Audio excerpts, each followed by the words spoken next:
To finish the warm-up part for section 4.2, let me show you some useful summation formulas. This will give us kind of shortcuts for finding some sums of numbers. First of all, the sum I equals 1 to n of a constant is just a constant times n. An example of that is the one that we saw at the end of class the end of the previous video, which was the sum I equals 1 to 5 of 7. Notice here, c would equal 7 and n would equal 5. And the answer is 7 times 5, or 35.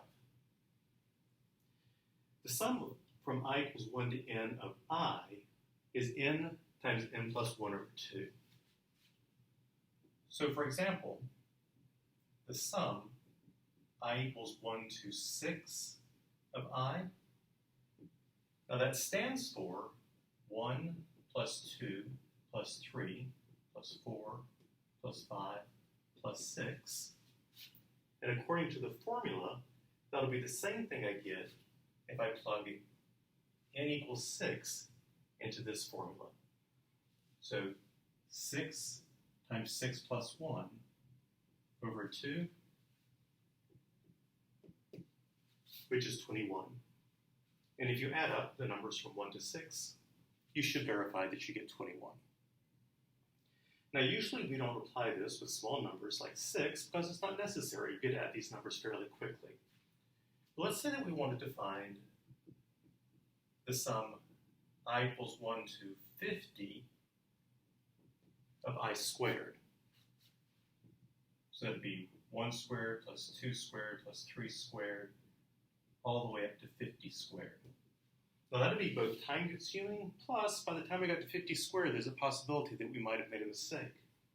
This formula says that we can plug in directly into n times n plus 1 times 2n plus 1 over 6. And notice that n here is 50. So it'll be n, which is 50, times n plus 1, which is 51, times 2n plus 1, which is 101, all divided by 6. Let's grab a calculator and see what that comes out to.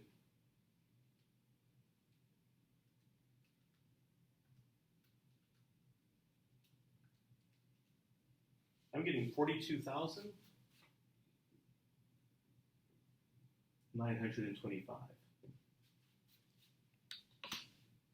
And the last formula which I'm giving to you, this is about as high a power as we're going to need to deal with in this course, is the sum of perfect cubes. So let me maybe turn the question around a little bit. Suppose that you were asked to find 1 cubed plus 2 cubed plus 3 cubed all the way up to 29 cubed.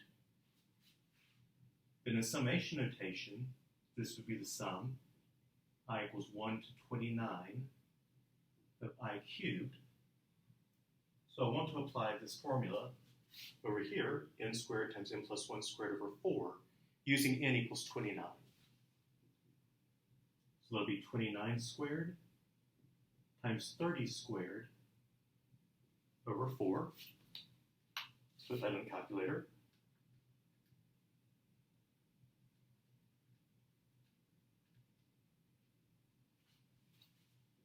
I'm getting 189,225.